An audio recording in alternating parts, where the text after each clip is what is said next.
दोस्तों, भारत का वो शहर जिसे ऋषि सरोवर कहा जाता है, एक ऐसा जिला जो 7 पहाड़ियों से घिरा है और जिसका इतिहास एक अंग्रेजी व्यापारी की जिद से शुरू हुआ।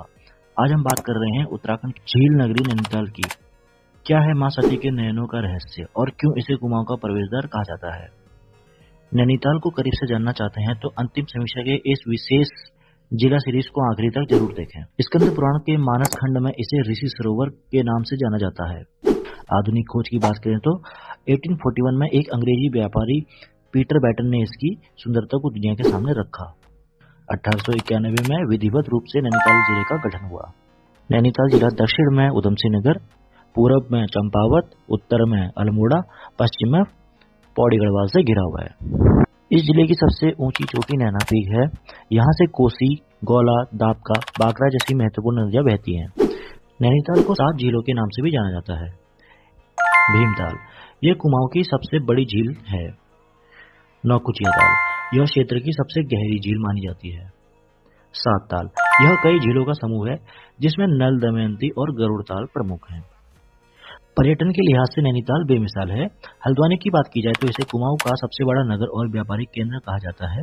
1834 में विलियम ट्रेल ने इसकी स्थापना की थी। काठगोदाम की बात करें तो इसे कुमाऊं का प्रवेशद्वार कहा जाता है। 1884 में पहली रेलगाड़ी यहाँ पहुंची थी। रामगढ़ को कुमाऊं का फल का कटोरा कहा जाता है। यहाँ महादेवी वर्मा संग्रहालय और टैगोर टॉप स्थित है। भवाली की बात करें तो अपने फल बाजार और टीवी सैनिटोरियम के लिए मशहूर है। नैनीताल की धार्मिक और सांस्कृतिक विरासत की बात करें तो नैना देवी मंदिर, जो कि 1842 में स्थापित हुआ था, यह नैनी झील के किनारे में है। माना जाता है कि माता सती के नयन गिरे थे। इसी क्रम में कैची धाम को देखते हैं। बाबा नीम करौली का यह आश्रम विश्वविख्यात है। इसकी स्थापना 15 जून 1964 को हुई थी। उत्तराखंड में न्याय के देवता माने जाने वाले गुरु देवता घोड़ाखाल में स्थित हैं।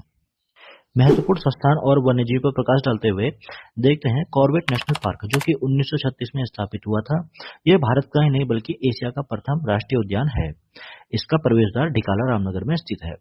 एलिस की बात करें तो 1955 में नैनीताल में लाई गई थी और 1961 में मनोरा पहाड़ी में स्थापित हुई थी। भारतीय पशु चिकित्सा अनुसंधान संस्थान की स्थापना मुक्तेश्वर में 1893 में की गई थी।